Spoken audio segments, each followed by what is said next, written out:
지난 3일간도 주님의 품 안에 지켜주시고 세상의 많은 일들 중에 구별하여 이 저녁 수요 예배로 주님 전에 나와 예배드리게 하시니 감사드립니다. 매일 매순간의 삶이 힘에 겨워 살아가지만 그때마다 주님을 잊지 않게 하시고 주님께 나아갈 수 있는 담대한 믿음 또한 허락하여 주옵소서. 지난 48년 동안 서울 장로교회를 지켜주신 주님의 뜻을 바로 깨달아 지경을 넓혀갈 수 있는 저희 교회 되게 하시고 무엇보다도 하나의 미라를 가꾸는 일을 게을리하지 않는 교회, 이웃을 돌보는 교회, 베푸는 삶을 생활화하는 교회, 모든 이들에게 사랑을 전하는 아름다운 교회 되게 하옵소서. 주님, 살아가는 순간순간마다 무엇이 진정 주님을 위한 삶인지 고민하며 매 순간 신앙의 나약함에 마음 아파하는 저희들의 부족함을 고백합니다. 한 걸음은 주님의 삶을, 또 다른 한 걸음은 세상의 삶을 살아가는 저희들에게 주님이 가신 발자취를, 그리고 주님이 원하시는 그 길을 올바로 깨닫고 나아갈 수 있는 저희들 되게 하옵소서. 거짓된 세상의 달콤함에 눈멀게 하시고 우리의 마음을 유혹하는 사탄의 말에 귀맞게 하시며 남보다는 나를 위해 하고 싶은 말들 때문에 상처 입히지 않도록 입막아 주셔서 주님이 사신 거룩한 그 길을 나아갈 수 있는 우리 모두 되게 하옵소서. 사랑의 주님, 다가올 48주년 기념 부흥회를 특별히 축복하셔서 우리 모두에게 믿음의 성장을 이루게 하시고 교회 부흥의 초석이 되게 하옵소서. 이를 위해 오실 박순애 전도사님 오가는 길 지켜주옵시고 성령 충만케 하셔서 이번 성회를 통하여 많은 사람들이 구원받게 하시고 새롭게 신앙의 결단을 하는 놀라운 성회가 되게 하옵소서. 사랑의 주님, 다가올 바자회를 위해 기도합니다. 준비하는 모든 손길 위에 복을 주시고 힘을 주사 낙심치 말게 하시고 마치는 그날까지 행여 상처받는 손길 없도록 복의 복을 더하여 주옵소서. 오늘 단위에 서시는 담임 목사님께 함께 하셔서 저희 모두가 가슴으로 주님의 말씀을 느낄 수 있도록 역사하시고 홀로 영광 받아 주옵소서. 이 모든 말씀 저희를 위해 죽임당하신 예수님의 이름으로 간절히 기도드립니다. 아멘.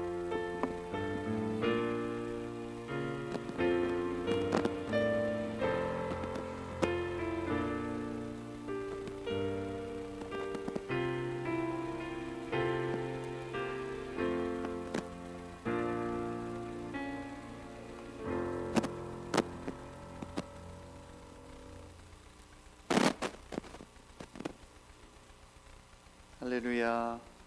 네, 오늘 저녁에도 참 잘 오셨습니다. 우리 옆에 분들과 사랑 인사 나누시겠습니다. 사랑하고 축복합니다. 참 잘 오셨습니다. 네, 교회 소식 한 가지 나눕니다. 이번 주 금요일은 우리 9월 마지막 주 금요 성령 집회가 있습니다. 네, 우리 저녁 8시에 우리 비전센터에서 모이는데 꼭 나오셔가지고 함께 우리 기도하면 좋겠습니다. 우리 기도할 제목이 많이 있죠? 아멘. 기도할 제목이 참 많이 있습니다. 그래서 나오셔서 함께 기도해 주시고 주님의 교회는 기도하는 사람들에 의해서 세워지는 줄로 믿습니다. 네, 기도하는 사람들에 의해서 교회가 세워지고 또 부흥하고 그렇습니다. 하나님은 지금도 우리의 기도하는 사람들을 찾으십니다. 그래서 이번 주 금요일입니다. 금요일에 오셔서 함께 우리 뜨겁게 찬양하고 기도하고 하면 좋겠습니다. 오늘 우리에게 주시는 하나님의 말씀 우리 잠언 20장입니다. 잠언 20장 1절에서 13절에 있는 말씀입니다. 잠언 20장 1절에서 13절에 있는 말씀 다 찾으셔서 한 절씩 저와 여러분이 교독해서 읽겠습니다. 잠언 20장 1절에서 13절 한 절씩 교독해서 읽겠습니다. 1절 포도주는 사람을 거만하게 만들고 독한 술은 사람을 소란스럽게 만든다. 이것에 빠지는 사람은 누구든지 지혜롭지 않다. 왕의 노여움은 사자의 부르짖음과 같으니 그를 노하게 하면 목숨을 잃는다. 다툼을 멀리하는 것이 자랑스러운 일인데도 어리석은 사람은 누구나 쉽게 다툰다. 게으른 사람은 제철에 밭을 갈지 않으니 추수 때에 거두려고 하여도 거둘 것이 없다. 사람의 생각은 깊은 물과 같지만 슬기로운 사람은 그것을 길러낸다. 스스로를 성실하다고 말하는 사람은 많으나 누가 참으로 믿을 만한 사람을 만날 수 있느냐. 의인은 흠없이 살며 그의 자손이 복을 받는다. 재판석에 앉은 왕은 모든 악을 한눈에 가려낸다. 누가 나는 마음이 깨끗하다, 나는 죄를 말끔히 씻었다 하고 말할 수 있겠느냐. 규격에 맞지 않는 저울추와 되는 모두 주님께서 미워하시는 것이다. 비록 아이라 하여도 자기 행위로 사람됨을 드러낸다. 그가 하는 행실을 보면 그가 깨끗한지 더러운지 올바른지 그른지 알 수 있다.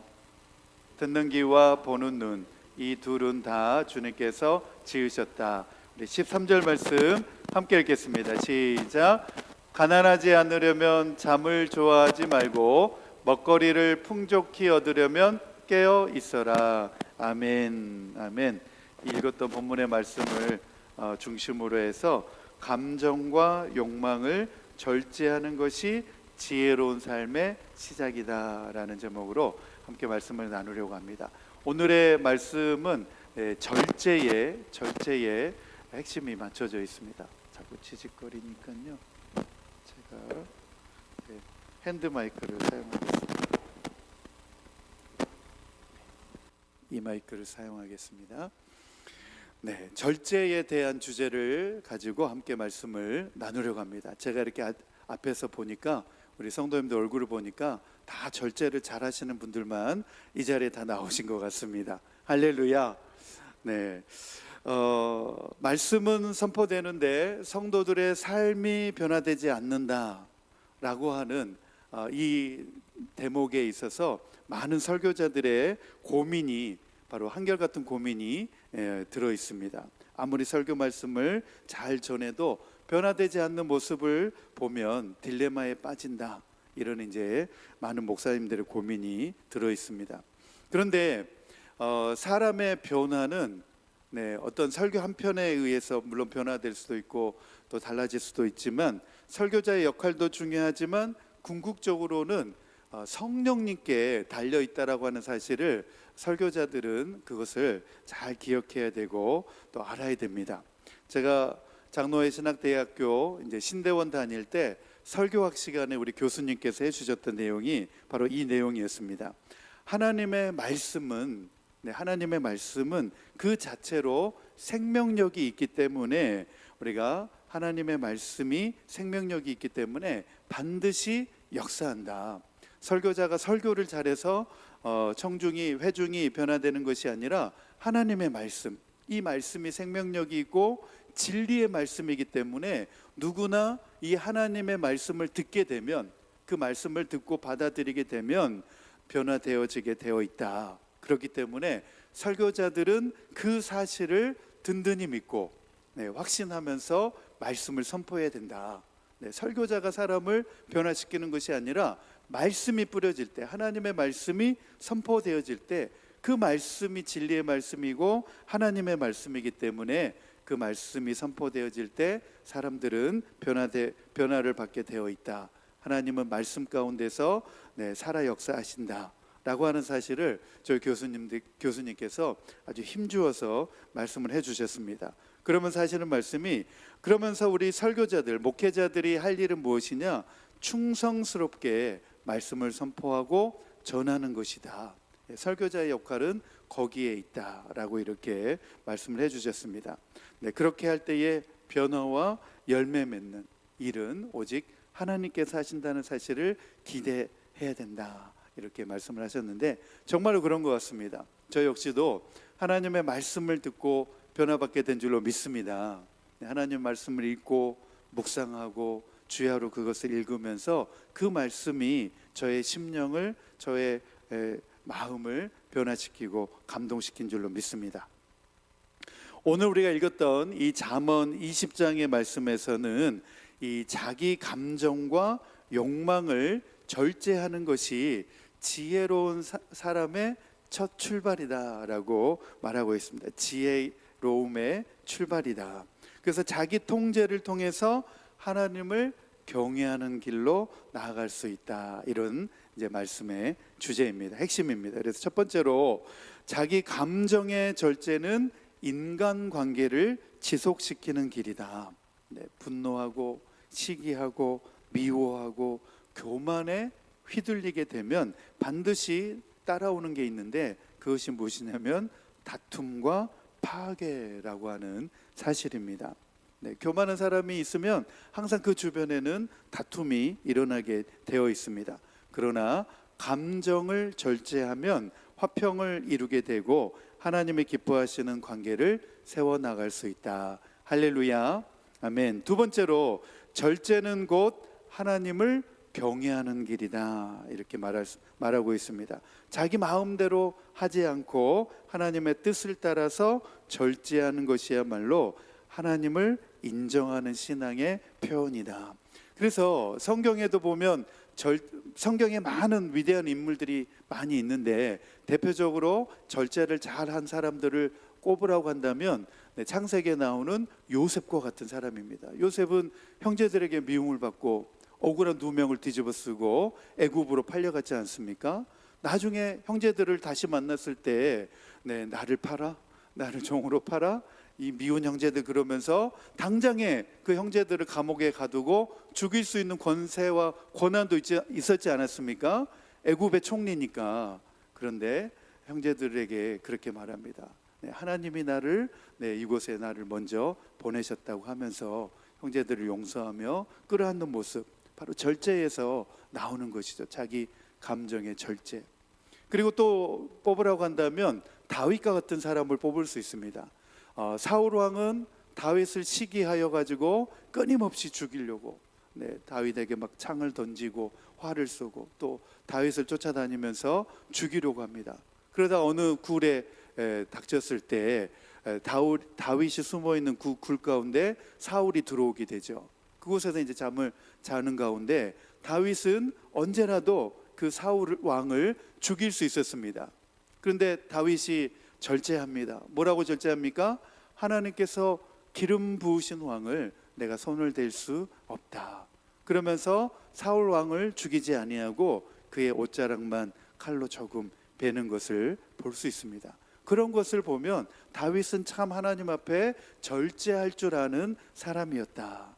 그런 사람들을 하나님께서 귀하게 사용하시는 줄로 믿습니다. 첫 번째 주제입니다. 첫 번째 주제 우리 같이 읽겠습니다. 시작. 절제는 단순히 자기 관리 차원이 아니라 하나님을 경외하며 인간관계를 지속시키는, 자막이 막 짜장면도 아니고 짬뽕도 아닌데 막 섞여 있네. 지혜로운 삶의 출발점입니다. 하나님을 경외하며 인간관계를 지속시키는 지혜로운 삶의 출발점입니다. 설교자를 절제하라고 지금 자막을 테스트를 하시는 것 같은데 지혜로운 삶의 출발점입니다. 첫 번째로 성경에서 말하는 절제의 덕목은 아무리 강조해도 지나치지가 않은데, 단순한 도덕적 선택이 아니라, 이건 절제라고 하는 덕목을 도덕적으로 단순하게 선택하는 것이 아니라 하나님을 경외하는 신앙인의 삶의 기초다라고 강조하고 있습니다. 우리 잠언 20장 1절 말씀 같이 읽겠습니다. 시작. 포도주는 사람을 거만하게 만들고 독한 술은 사람을 소란스럽게 만든다. 이것에 빠지는 사람은 누구든지 지혜롭지 않다. 포도주는 사람을 거만하게 만들고 독한 술은 사람을 소란스럽게 만든다. 경험 있으시죠? 네, 대답할 뻔하셨죠. 네, 저도 이제 아르바이트 하면서 뭐 회식 자리, 믿지 않는 사람들 회식 자리 이렇게 가보면 진짜 그런 것 같습니다. 이렇게 술 취한 사람들을 보면 거만하게 만들고 또 사람을 막 소란스럽게 술주정하지 않습니까? 사람을 말을 많이 하게 해요. 소란스럽게 만든다는 겁니다. 이런 것에 빠지는 사람은 누구든지 어떻다? 지혜롭지 않다라고 성경은 말하고 있습니다. 절제, 영어로는 self-control이라고 말하는데 헬라어의 의미는 어떤 의미냐면 자기 자신을 다스린다, 내적 욕망을 제어한다 라고 하는 의미를 가지고 있습니다. 제어한다, 그 컨트롤이죠. self-control. 네, 우리 잠언 25장 28절 말씀 같이 한번 읽겠습니다. 28절 시작. 자기의 기분을 자제하지 못하는 사람은 성이 무너져 성벽이 없는 것과 같다 그랬습니다. 자기의 기분을 자제하지 못하는 사람은, 절제하지 못하는 사람은, 컨트롤하지 못하는 사람은 성이 무너져 성벽이 없는 것과 같다 그랬습니다. 네, 절제가 없는 사람을 가리켜서 성벽이 없는 성읍과 같다. 네, 아무런 보호 장치가 없는 거죠. 그렇기 때문에 적이 와서 쉽게 그 사람을 무너뜨릴 수 있다는 겁니다. 이게 무슨 말이냐? 절제하지 못하는 사람은 스스로를 지켜내지 못한다라고 하는 의미입니다. 조금만 절제했어도, 그 순간에 조금만 절제했어도 자기 자신을 지킬 수가 있는데 그 순간을 참지 못해서 자기 자신을 지키지 못하게 된다. 성벽이 없는 성읍과 같다, 이렇게 말씀하고 있습니다. 우리가 성령장이라고 말하고 있는 갈라디아서 5장을 보면 절제는 모든 성령의 열매에 있어서 가장 마지막에 위치해 있습니다. 네, 성령의 9가지 열매에 보면 절제가 어느 곳에 위치해 있냐면 가장 마지막 부분에 위치해 있습니다. 사랑, 희락, 화평, 오래 참음, 자비, 양성, 그다음에 충성, 온유, 절제. 가장 마지막에 절제가 들어있습니다. 이게 무슨 말입니까? 네, 모든 성령의 은사들을 이 절제라고 하는 것이 딱 붙잡아 준다는 것입니다. 네, 절제가 있어야 이 모든 성령의 열매들이 균형 있게 맺어진다라는 사실입니다. 네, 사랑도 절제가 없으면 어떻게 되죠? 사랑도 절제가 없으면 집착이 되는 거죠. 너무 막 사랑한다고 해가지고 막 스토커처럼 집착하게 되고, 때로는 사랑이 절제가 없으면 방종하게 되죠. 아무 때나 막 공공장소에서 막 이런 애정, 문란한 행각을 벌이게 되고, 이게 다 절제가 없어서 그렇게 된다는 겁니다.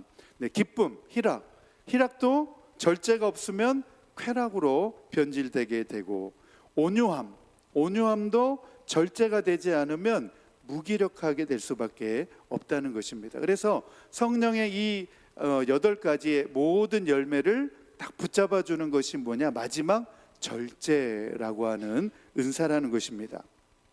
절제가 다른 모든 성령의 열매들을 올바른 방향으로 흐르도록 지켜주는 울타리와 같다, 그런 역할을 하고 있다는 것입니다. 그 다음으로 우리 2절과 3절에서는 이 권위의 무게에 대해서 말씀하고 있는데, 왕의 분노가 사자의 부르짖음처럼 두렵고 무겁다라고 하는 것을 2절과 3절에서 말씀해 주고 있습니다. 우리 2절, 3절 말씀 한번 같이 읽겠습니다. 2절, 3절 시작. 왕의 노여움은 사자의 부르짖음과 같으니 그를 노하게 하면 목숨을 잃는다.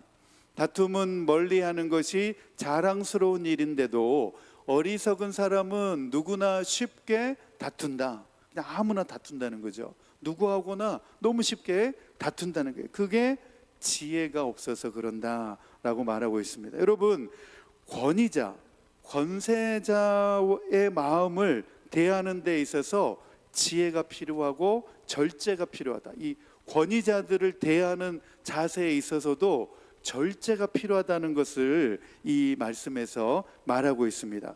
권위는 결코 가볍게 다룰 수 없는 무게가 있는데 그것을 함부로 건드리면 생명을 잃을 만큼 치명적인 결과를 초래할 수 있다라고 이 잠언에서 말하고 있습니다. 2절 보면 왕의 노여움은 사자의 부르짖음과 같으니 그를 노하게 하면 목숨을 잃는다, 이렇게 되어 있습니다. 여러분, 고대 사회에서 지금은 왕권 사회가 아니고 이제 그렇지만 고대 사회에서 이 왕의 권위라고 하는 것은 절대적이었죠. 거의 신적 존재와도 버금가는 그런 때도 있었습니다. 이 왕을 분노하게 되면 어떻게 됩니까? 왕을 분노하게 되면 백성들의 생사여탈권이 이 왕에게 다 달려 있잖아요. 그렇죠? 왕을 화나게 하고 분노하게 하면 저 사람을 당장 가혹시켜라. 저 사람을 당장 추방시켜라. 이 왕이 그 사람의 생사여탈권을 다 쥐고 있지 않습니까? 고대 사회에서 이 왕의 권세가 절대적이었고 왕의 분노가 백성들, 사람들의 생사여탈권을 가지고 있었듯이 고대 군주 정치의 현실만이 아니라 하나님께서 세우신 권세에 대한 존중이 필요하다는 사실을 이 말씀 가운데서 하고 있습니다. 무분별하게 권위를 대적하거나 영적 질서를 무시하면 스스로 화를 불러올 수 있다라고 하는 것을 오늘 말씀 가운데 말씀하고 있습니다.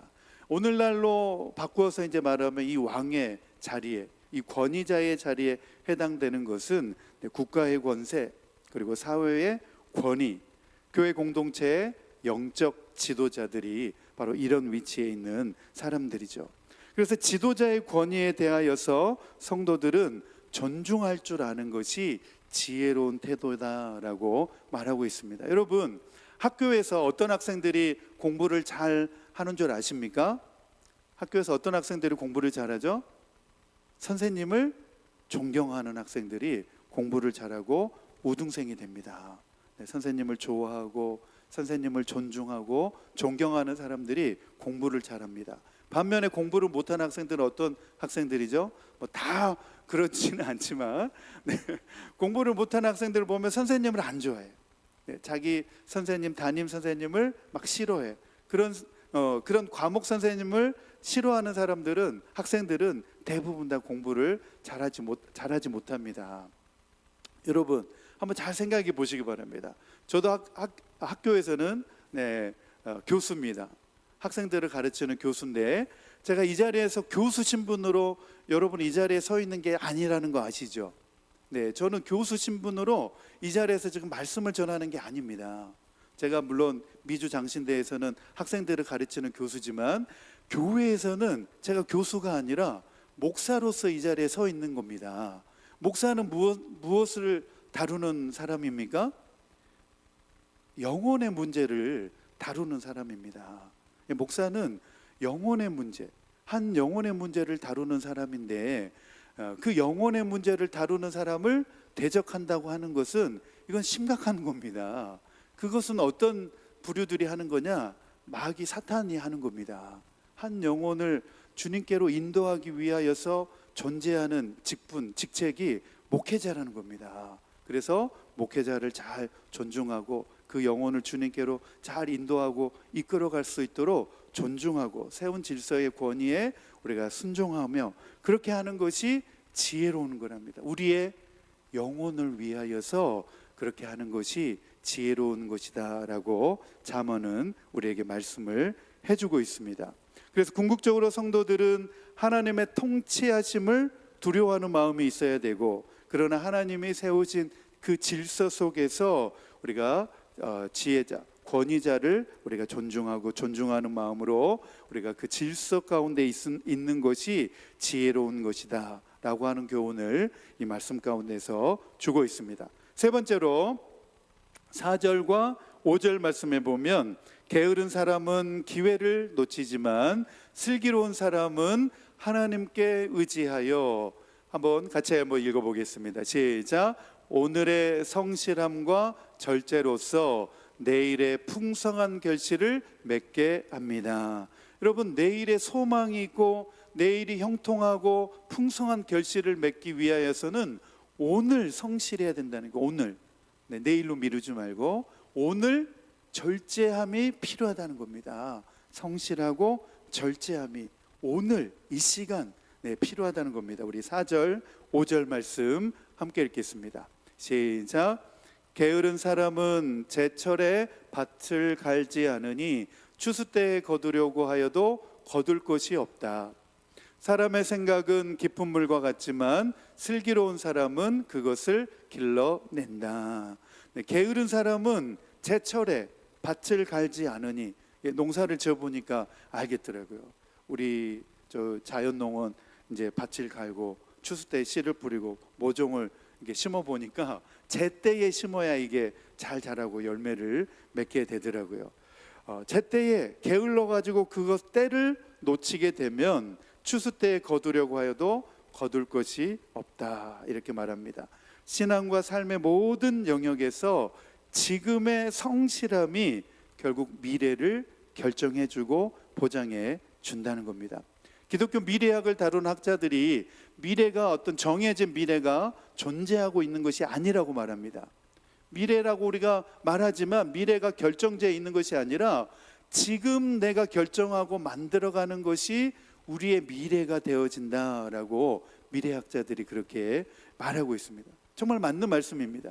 우리 어떤 정해진 미래가 있어가지고 우리에게 다가오고 있는 것이 아니라 내가 지금 만들고 있는 선택과 결정이 나의 미래를 만드는 것입니다. 그렇기 때문에 오늘 성실하고 오늘 절제의 생활을 하는 것이 나의 미래를 밝게 만드는 지름길이라는 겁니다. 5절 말씀에 보면 사람의 생각은 깊은 물과 같지만 슬기로운 사람은 그것을 길러낸다.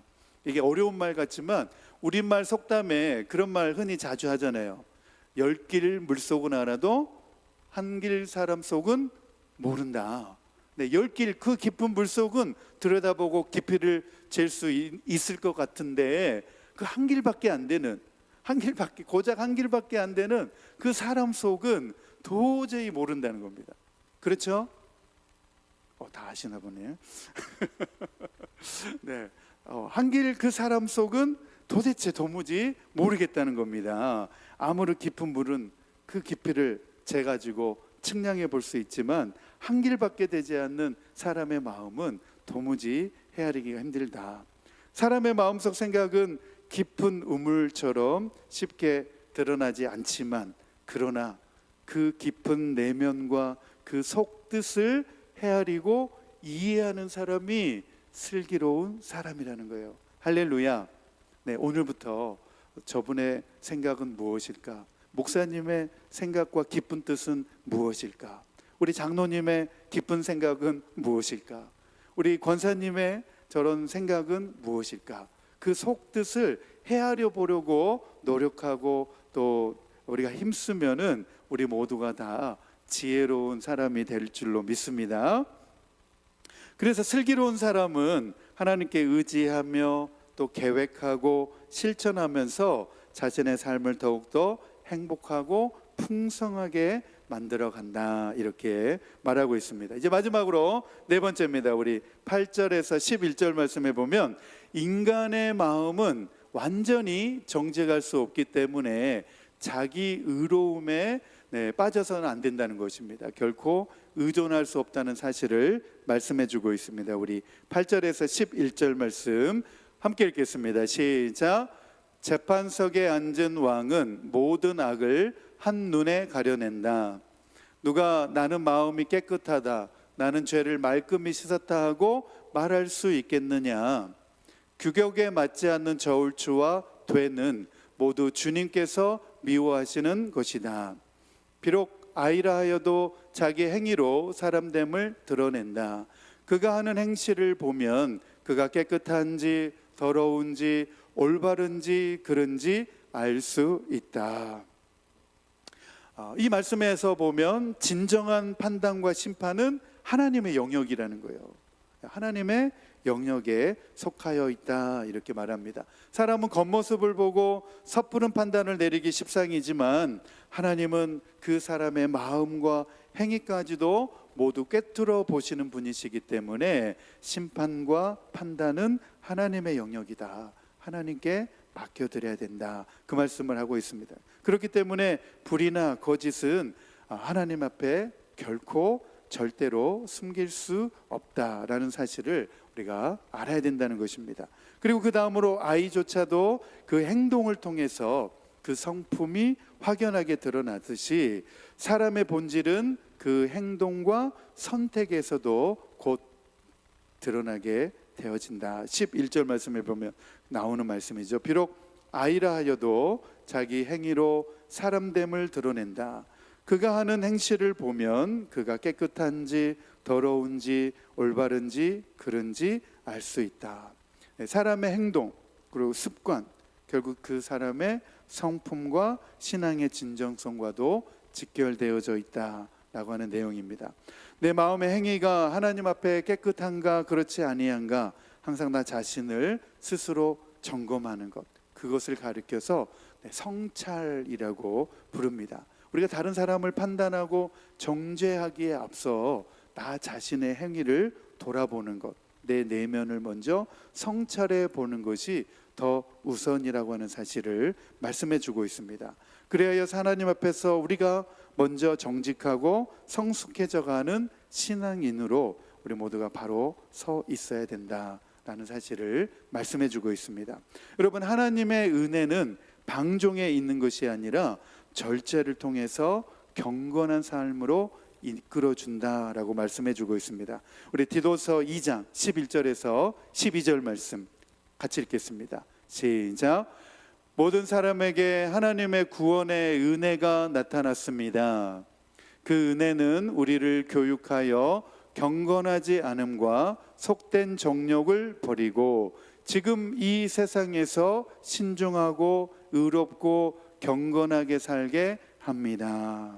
모든 사람에게 하나님의 구원의 은혜가 나타났다는 것입니다. 그 구원의 은혜는 우리로 하여금 잘 교육하여서 하나님을 경외하게 만들고 이 세상 속에서도 신중하고 또 의롭고 경건하게 살게 해줍니다 말합니다. 그래서 절제라고 하는 것은 단순히 우리를 억압하는 것이 아니라 우리의 시선을 하나님께 고정하는 것을 의미합니다. 내가 하고 싶은 것보다 하나님이 원하시는 것이 무엇인지를 생각하게 만드는 것이 바로 이 절제에 들어있는 비결이라는 것입니다. 그래서 절제가 없는 신앙은 열정이 있지만 방향을 잃은 신앙이 될 수가 있습니다. 절제는 내 힘만으로 하는 것이 아니라 성령의 도우심으로 가능한 것이라는 것입니다. 내 의지, 내 힘만으로 가능한 것이 아니라 내가 절제할 수 있도록 성령님 나를 도와주옵소서. 우리는 철저하게 성령님의 도우심을 구하고 그 도우심을 받아야 된다는 것입니다. 그러므로 우리 모두가 절제하는 삶을 통하여서 우리 인생의 주인이 내가 아니라 바로 우리 하나님이시라고 하는 사실을 오늘도 우리는 분명하게 알고 또 시인하고 인정하며 우리 믿음 생활할 수 있는 저와 여러분 되기를 축복합니다. 오늘의 말씀의 결론입니다. 내 삶과 생활에 절제가 필요한 영역이 무엇인가? 첫 번째로는 감정의 영역에 있어서 절제가 필요합니다. 분노, 미움, 시기, 미움 같은 그런 감정을 제어하는 것 절제입니다. 두 번째로는 욕망, 탐욕, 또 음욕, 술 취함, 지나친 쾌락 추구를 다스릴 줄 아는 것이 절제라는 것입니다. 세 번째로는 말과 행동에 있어서도 절제가 필요합니다. 말의 절제, 행동의 절제. 덕이 되지 않고 은혜가 되지 않으면 절제하는 것이 무엇보다 중요하다는 것입니다. 네 번째로 시간에 있어서도 우리가 우선순위에 있어서도 절제가 필요한데 무엇에 시간을 쓰고 있는가, 사용하고 있는가, 어디에 나의 마음을 두고 있는가를 조율하는 것도 절제의 영역이다라는 사실입니다. 우리 실천을 위한 적용입니다. 우리 첫 번째 우리 같이 읽겠습니다. 시작. 내 힘만으로는 감정과 욕망을 다스릴 수 없습니다. 날마다 성령님께 도움을 구하며 절제의 삶을 훈련하십시오. 내 의지와 오늘 결심하고 다짐한다 하더라도 내 의지만으로는 되지 않습니다. 오늘도 나는 연약합니다, 나는 부족합니다, 성령님 내가 절제할 수 있도록 도와주옵소서. 우리 성령님의 도우심을 받아야 됩니다. 두 번째로 시작. 절제하는 것은 단순히 감정을 억누르는 것이 아니라 하나님 중심의 삶을 세우는 것입니다. 절제하는 거니까 참는 것이라고 생각할 수 있는데, 우리의 감정을 억누르는 것이 아니라 하나님 중심된 삶을 살아가는 데 있다라는 것입니다. 하나님이 원하시는 삶이 무엇인가를 생각하고 하나님이 기뻐하시고 하나님이 원하시는 삶을 선택하는 것이 절제라는 것입니다. 그래서 우리의 삶이 하나님이 기뻐하시고 원하시는 삶을 선택할 때에 경건의 삶으로 나갈 수 있게 되는 줄로 믿습니다. 오늘 말씀 우리 생각하시면서 함께 이 시간 결단했으면 좋겠습니다. 우리 찬양팀 나오시고 나의 한숨을 바꾸셨네, 우리 9월 주제 찬양 부르시고 우리 함께 우리 기도하겠습니다.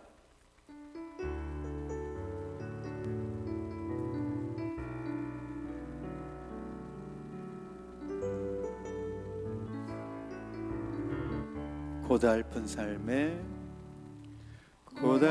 삶에 은혜도 무뎌지고 곧 사라질 것에 내 맘 두네. 헛되고 헛된 것들을 바라보며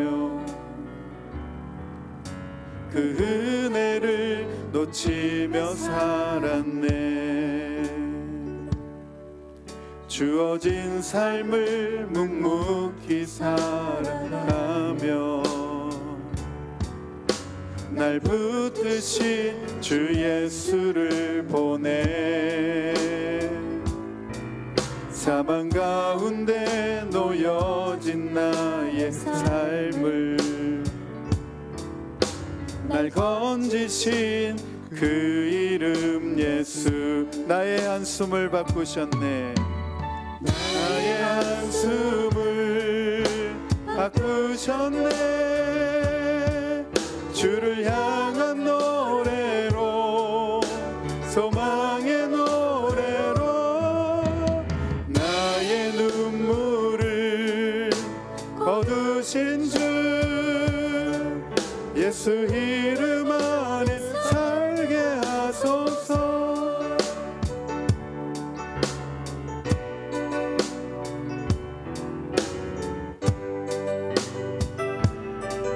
주어진 삶을 묵묵히 살아가며 날 붙드신 주 예수를 보내. 사망 가운데 놓여진 나의 삶을 날 건지신 그 이름.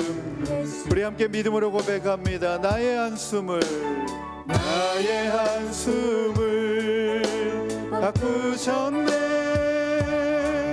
주를 향한 노래로, 소망의 노래로 나의 눈물을 거두신 주 예수 이름 안에 살게 나의 한숨을 바꾸셨네.